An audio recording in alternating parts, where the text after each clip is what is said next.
Luceli Beltrán. Vamos al siguiente punto, el alimento espiritual que tanto esperamos.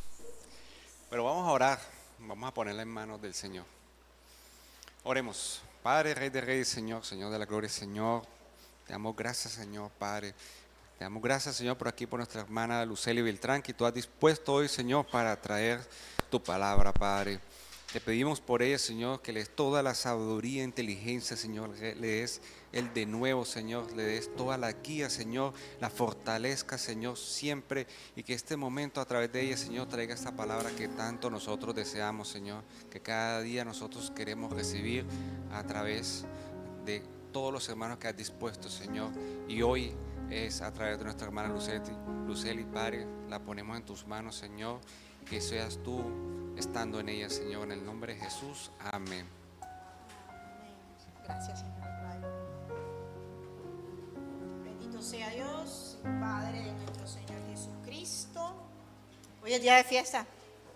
Estamos aquí porque el Señor colocó en nuestro corazón tanto como el querer y el hacer, aún con la llovizna. Así que hoy es día de paz, de gozo, de fe, de esperanza, de amor. Así que vamos a comenzar hoy. Mi hermano Jorge me va a acompañar, nueva versión internacional. Y el tema que desarrollaremos hoy se titula ¿Cuánto más? Y nos vamos a dar cuenta en el desarrollo de la enseñanza. ¿Por qué este título? ¿Cuánto más? Vamos al Salmo 146. Vamos al Salmo 146 para comenzar este domingo. ¿Cuánto más? ¿Cuánto más? Ahorita miramos. El Salmo 146 dice la palabra de Dios: la gente sabrá las maravillas que has hecho y sabrán de la gloria del esplendor de tu reino. Tu reino existirá para siempre. Tu dominio permanecerá de generación en generación. Así, cada uno de nosotros partamos a la presencia del Señor, el reino de Dios permanecerá para siempre. Y vendrá generación en generación y proclamará su palabra hasta que Él venga.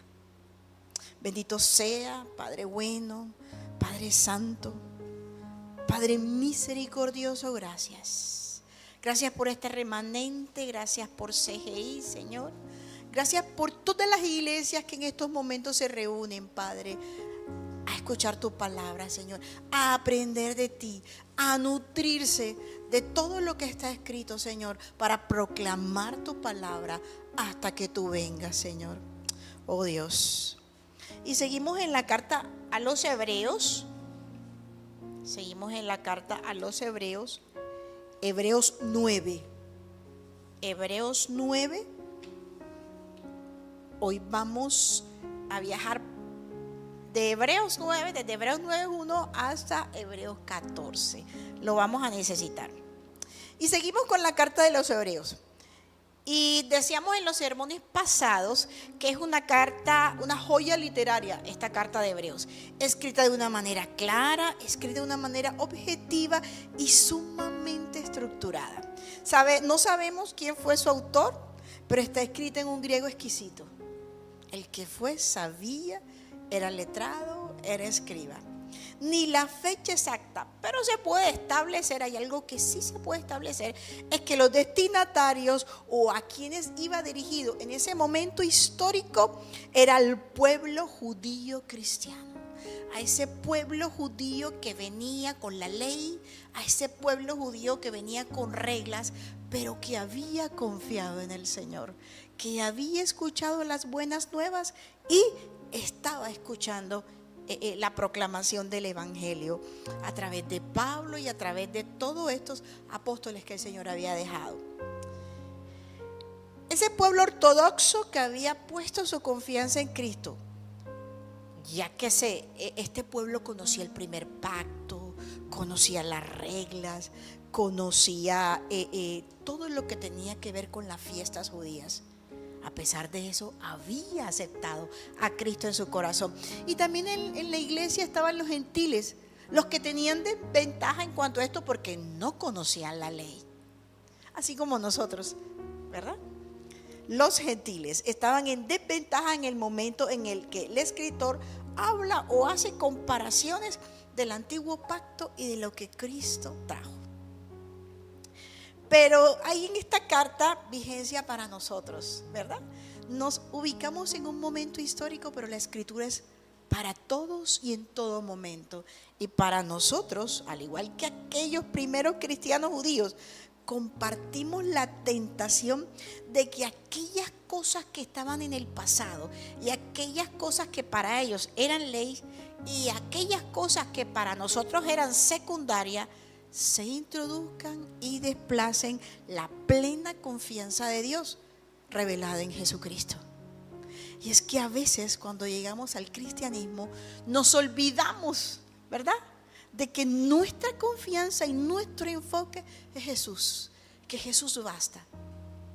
Y confiamos más, de pronto estamos en la idolatría, confiamos más en la riqueza, confiamos en que una persona nos solucione el problema, confiamos en que lo que estábamos haciendo antes, yo estaba mejor antes que ahora, y no ponemos la confianza en Jesús.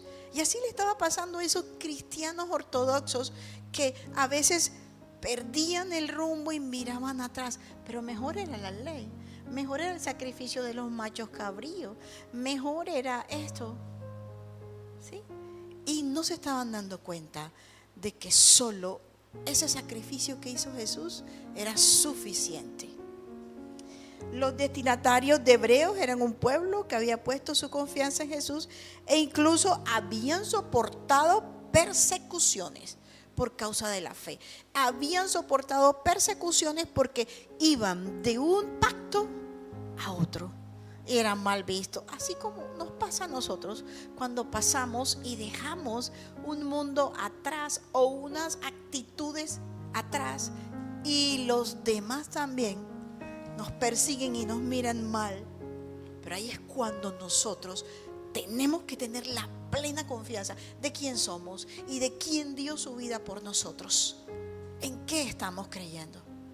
Entonces, esta carta también, a pesar de que fue escrita en un momento histórico, también tiene valor para cada uno de nosotros.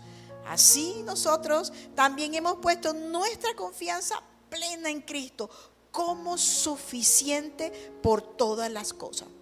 Es posible que muchas veces tambaleemos, es posible de que Cristo no me solucione el problema, es posible que la tristeza me haga decir, ¿y dónde está Dios? Así como les pasó a los judíos, es posible que a esta carne y a nosotros nos pase.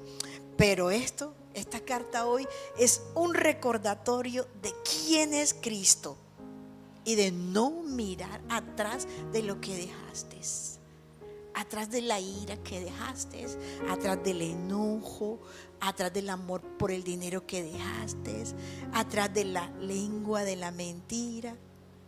Nada, todo se quedó atrás. Tu vida está en Cristo en estos momentos. Esta carta es la adecuada para colocar nuestra confianza de nuevo, firmemente y continuamente en Jesús. Muchas veces la enfermedad, muchas veces la escasez, muchas veces las relaciones conflictivas que tenemos con los demás y nuestro ambiente alrededor nos hacen colocar nuestra confianza en otras cosas.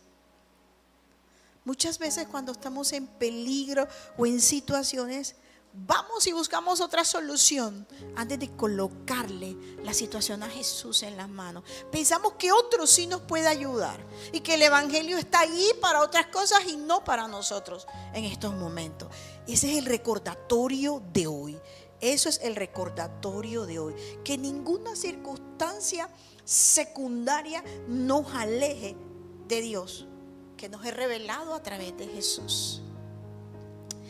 A veces podemos perder de vista quién es Jesús para nosotros.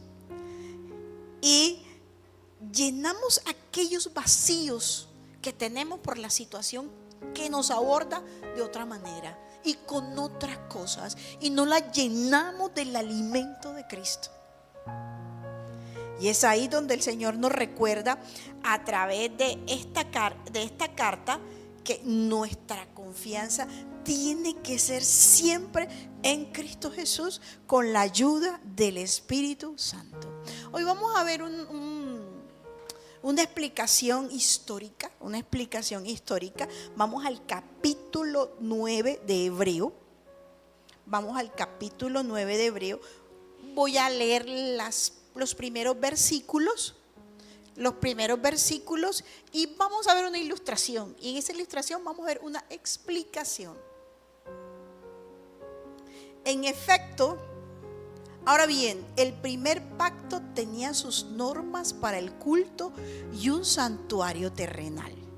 En efecto, se habilitó un tabernáculo de tal modo que en su primera parte, llamado el lugar santo, estaba el candelabro, la mesa y los panes consagrados. Tras la segunda cortina estaba la parte llamada el lugar santísimo, el cual tenía el altar de oro para el incienso y el arca del pacto, toda recubierta de oro. Dentro del arca había una urna de oro que contenía el maná, la vara de Aarón que había retoñado y las tablas del pacto. Encima del arca estaban los querubines de la gloria que cubrían con su sombra el lugar de la expiación. Pero ahora no se puede hablar de eso en detalle. Quiero que nuestro hermano Jorge nos ayude con la primera ilustración y vamos a ver el tabernáculo. Muchas veces ya lo hemos estudiado, pero era donde los judíos iban a buscar la presencia de Dios. ¿Sí? Iban a buscar la presencia de Dios. Aquí vemos tres partes fundamentales del tabernáculo. Está el atrio, el lugar santo y el lugar santísimo. En el atrio entraban los israelitas con sus ofrendas, con los machos cabríos, con los becerros. Recuerde que tenía que ser sin mancha y el primogénito. Y observan el fuego. Ahí era donde se quemaban los sacrificios. El pueblo solo podía estar en esa parte del atrio. Después viene el lugar santo. El Hebreos 9:1 nos dice que en el lugar santo estaba el candelabro. Vamos a la próxima explicación, a la próxima ilustración. El lugar santo es la primera parte. Si observan el candelabro, ahí tenían acceso los sacerdotes. Miren que estoy explicando cómo se buscaba la presencia de Dios en el antiguo pacto. El candelabro dice que algunos teólogos dicen que representaba la luz de Dios. Está la mesa donde estaban los panes que comían los sacerdotes, y estaba el arca donde se quemaba el incienso. Era diferente a la que estaba en el atrio, que era donde se quemaban los sacrificios. Aquí se quemaba incienso para la pureza. Ahí podían estar los sacerdotes, los levitas. Pero en el lugar santísimo, si ven una cortina que lo separa, dicen que esa cortina era de 3 colores: azul, púrpura y rojo. Era una combinación. Dividía el lugar santo del lugar santísimo. En el lugar santísimo solo podía estar el sumo sacerdote una vez al año. Y estaba el arca. Miren el arca. Decían que en el arca ahí estaba la presencia de Dios.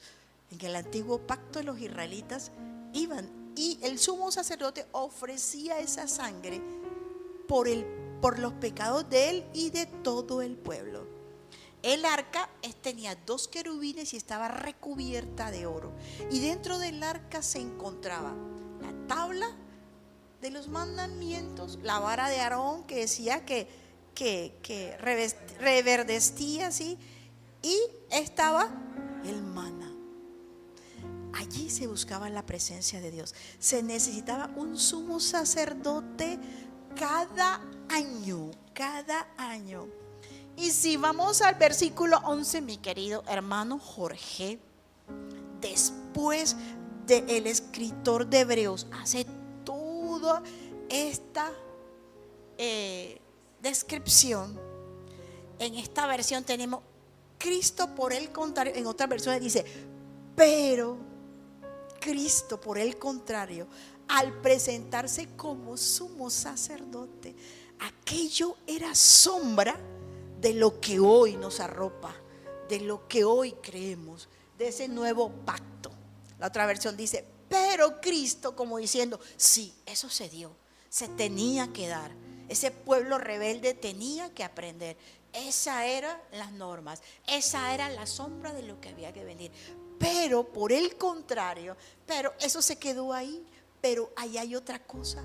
Pero estamos frente al verdadero sumo sacerdote, al presentarse como sumo sacerdote de los bienes definitivos. Pero ¿qué quiere decir eso? ¿Qué quiere decir eso? Ese pero, ese por el contrario, es para hacernos saber que todo lo que el autor dijo queda en suspenso al ver lo que viene, ¿sí?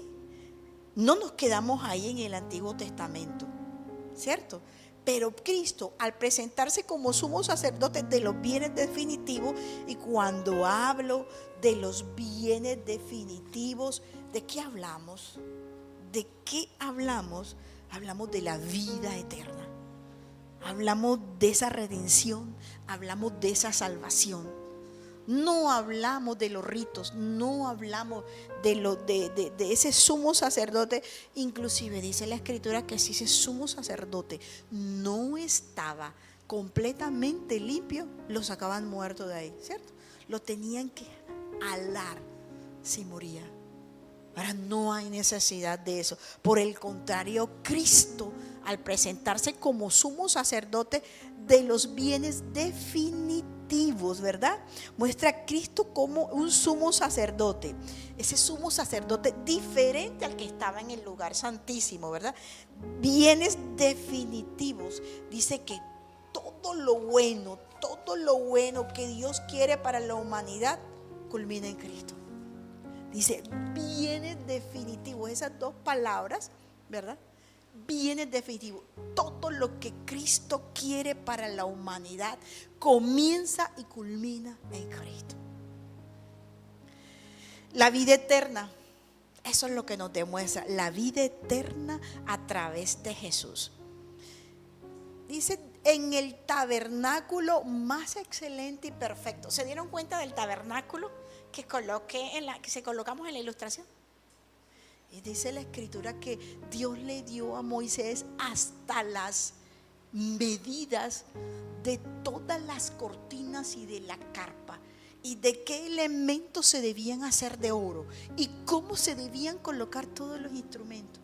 Y me dice el versículo 11 de que este tabernáculo más excelente y perfecto que el que mandó a hacer Moisés a través de las ordenanzas de Jesús. Tenemos una tienda más grande y perfecta en comparación con el tabernáculo o el templo en el Antiguo Testamento. Jesús es la tienda más grande y perfecta. Jesús, ya no hay necesidad de ese lugar específico que contiene el lugar santísimo, donde solamente podía estar el sumo sacerdote, ¿sí? Expiando los pecados de Israel. Jesús se hizo tabernáculo entre nosotros. Y recuerdo la Escritura que dice: Dios con nosotros, Emmanuel. Nuestro tabernáculo es Jesús. Jesús hizo tabernáculo entre nosotros, en tu corazón y en el mío. No se necesita más expiación, sino la que Él hizo. Y sigue el versículo 11: no hecho por manos humanas. No la hizo Moisés y el pueblo de Israel.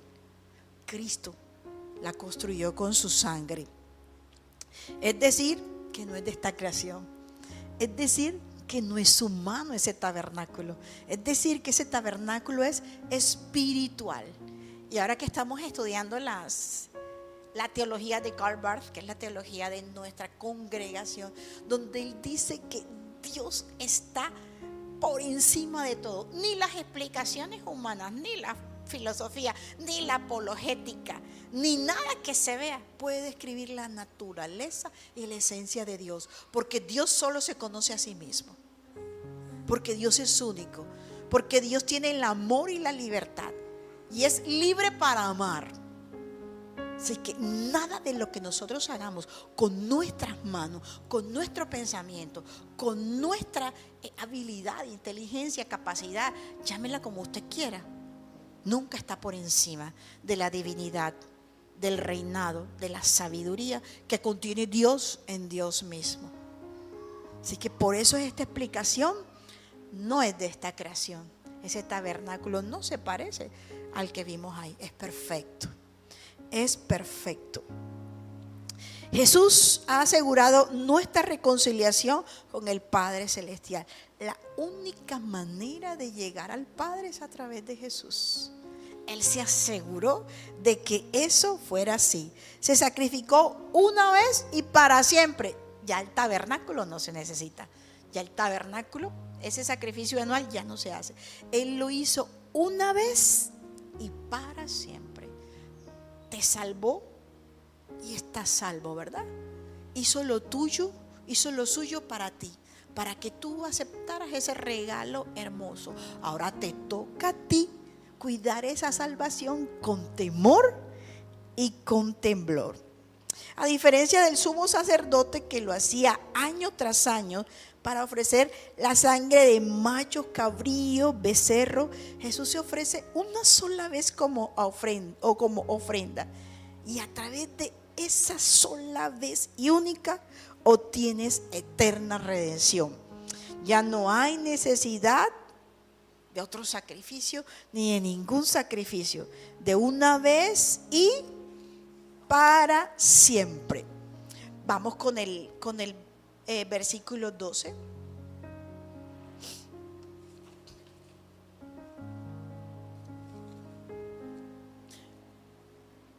No lo hizo con sangre de machos, cabríos y becerros, sino con su propia sangre, logrando así un rescate eterno.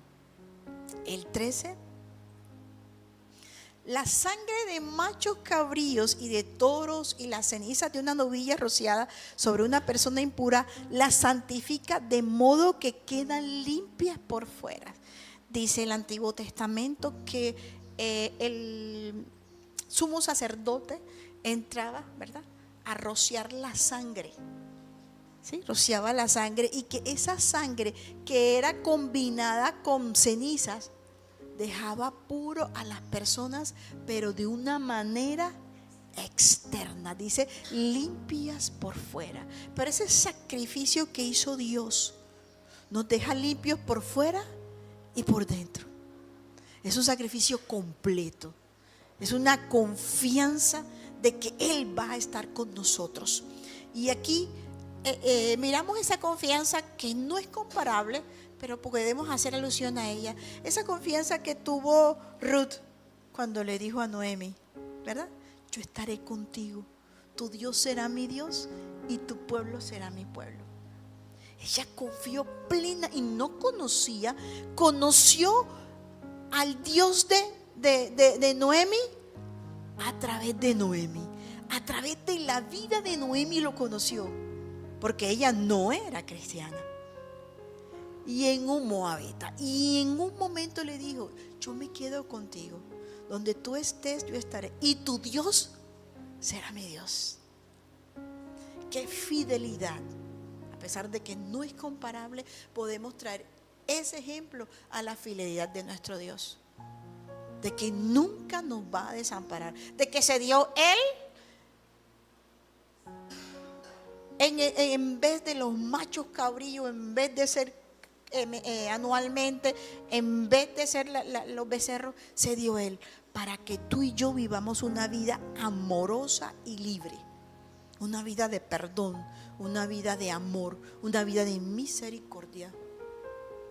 una vida completa y eterna. Dice la Escritura, a vivir una vida y vida en abundancia.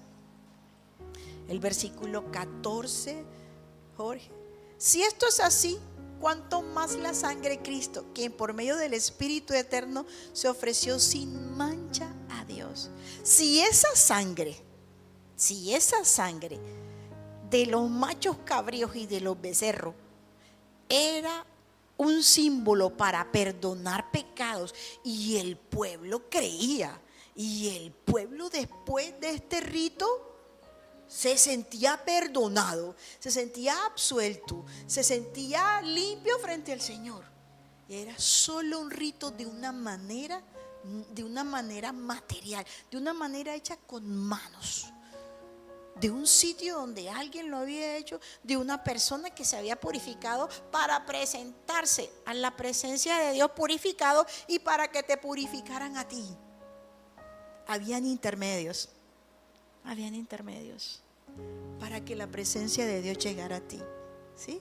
Entonces, si esto es así, ¿cuánto más? Y por eso en la enseñanza de hoy se llama ¿cuánto más?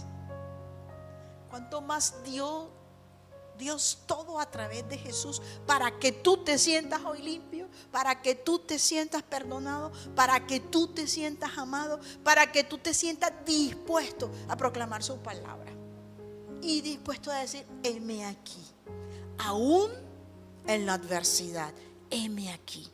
La fidelidad no solo es para los buenos momentos. ¿Qué recompensa hay en querer al que te quiere? ¿Qué recompensa hay? O que decir estoy bien, Cristo está en mi corazón.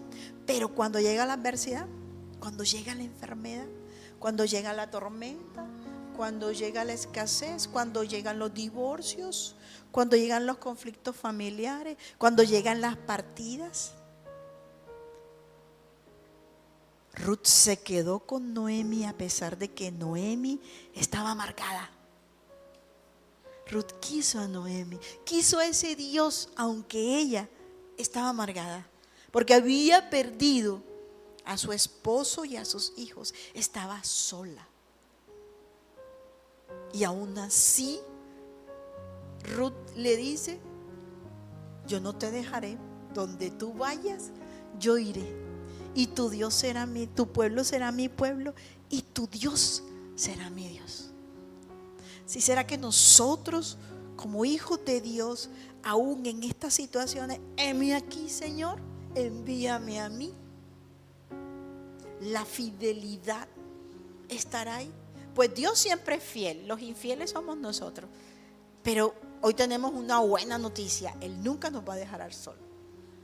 Si nos caemos o nos resbalamos, Él está ahí. Está el Espíritu de Dios para decirnos, acuérdate quién soy yo.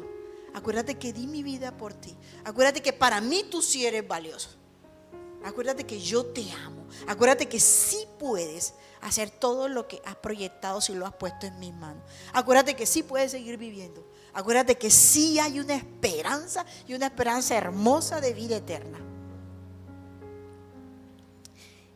Es lo que dice el versículo 14. Si esto es así, si Él derramó su sangre y me perdonó y me hizo nueva criatura y me transformó, y aquello que hacían antes daba resultado, y así nos pasa a nosotros. Yo miro atrás y pero sí me dio resultado lo que hice, pero sin Cristo no. ¿Cuánto más nos dará buen resultado con Cristo Jesús? Eso es lo que dice el versículo 14. Si esto es así, ¿cuánto más la sangre de Cristo, que por medio del Espíritu eterno, ese Espíritu que no muere, de ese Espíritu que es sabio, que es divino, se ofreció sin mancha a Dios? Ya no eran los machos cabríos, ya no eran los animales, ¿verdad? Ya para nosotros no era la felicidad, toda esta cantidad de cursos y diplomas y cosas que hacíamos. Ya no. Ya es Cristo Jesús en plenitud. Sin mancha, Dios purificará nuestra conciencia de las obras que conducen a la muerte. Es que Él nos purifica, Él nos limpia, Él quita todo aquello que hacía daño, Él quita todo aquello que no le gusta, ¿verdad? Y eso conduce a la muerte. Esas obras que conducían a la muerte, su sacrificio las quitó. ¿Para qué? Para que sirvamos a ese Dios, no al Dios de los muertos. La Escritura dice que el que muera, aunque cree en mí, vivirá. Que sirvamos al Dios viviente, a ese Dios que hizo tabernáculo en tu corazón, a ese Dios que no necesita ningún sacrificio, ninguna penitencia, porque Él ya lo hizo una sola vez y para siempre. Ese Cristo que lo que necesita es que tú estés dispuesto a Él y que creas en Él. Si a los judíos le iba bien y se sentían libres, se sentían puros, y se sentían, los fariseos se sentían que eran los mejores, basados en la ley y en los ritos, ¿cuánto más nos vamos a sentir nosotros que pertenecemos al nuevo pacto, cuando ya Dios dio a su Hijo para que se sacrificara por nosotros? Así que, mis hermanos, es una carta histórica, es una parte de la Escritura que nos muestra cómo era el tabernáculo y qué significaba para los judíos. Y que el que escribió Hebreo dice, si eso significaba para ustedes tanto, cuánto más ahora que conocen a Jesús y que saben lo que hizo por ustedes, cuánto más no se van a sentir libres, purificados, limpios, para poder servir. No para que te vanaglories, para que podamos servir a ese Dios que está vivo y ese prójimo que nos necesita. Te damos gracias, Señor, porque tú eres bueno, porque tú eres maravilloso, Padre, porque para ti gloria, honra y alabanza, Señor. Gracias, papá. Cuanto más significa Cristo para nosotros, Señor, mucho más de lo que significó para los judíos cumplir la ley y purificarse en el tabernáculo, Señor. A esos sumos sacerdotes, Señor, que fueron sombra para este sacerdote, Señor, según la orden de Melquisedec, que dio todo, su vida, su sangre, para la expiación de nuestros pecados, para que nosotros nos sintamos libres, para que nosotros nos sintamos puros, limpios, y tu presencia siempre habita en nosotros, que tu presencia esté en el tabernáculo, que no hay un lugar específico donde nadie se tenga que sacrificar, porque ya tú lo hiciste, Señor. Ayúdanos a aceptarte como la única, Señor, revelación de Dios para su conocimiento a través del Espíritu Santo. No necesitamos más nada, Señor, sino la plenitud de Cristo en cada uno de nosotros. Y lo que está escrito en las Sagradas Escrituras, en la Biblia, para seguir esos pasos, Señor. Oh Dios, ayúdanos a ser libres de esas ataduras que teníamos antes, de esas cosas que parecen que nos dieron buen resultado, pero que ahora dan mejores resultados en Cristo Jesús, Señor. Oh Dios, ayúdanos a ser obedientes a tu palabra. Ayúdanos a amar con libertad. Ayúdanos a estar alegres, Señor. Ayúdanos a ser diferentes, a sentirnos, a que nuestra presencia, Señor, refleje esa luz del candelabro, Señor. A que nuestra presencia diga que tú estás vivo, de que tú eres real, Señor. Y de que a través de ti, Señor, somos tus hijos, Señor. Somos los que llevamos tu palabra. Somos los que perdonamos, Señor. Somos los que intentamos, Dios, caminar en ese camino estrecho, pero lleno de gozo que tú has hecho para toda la humanidad. Ayúdanos a proclamarlo al que no lo sabe, al que inclusive no lo quiere oír, Señor, al que está distante. Oh Dios, tu palabra no regresa vacía. Gracias por este domingo, Señor. Gracias por las personas que estuvieron aquí, por todas las que están reunidas en este momento. Señor, que la gracia tuya se derrame sobre cada grupo donde se está escuchando tu palabra, Señor. Oh Dios, gracias. Gracias por este nuevo pacto de gracia y de misericordia. En el nombre de Cristo Jesús. Amén.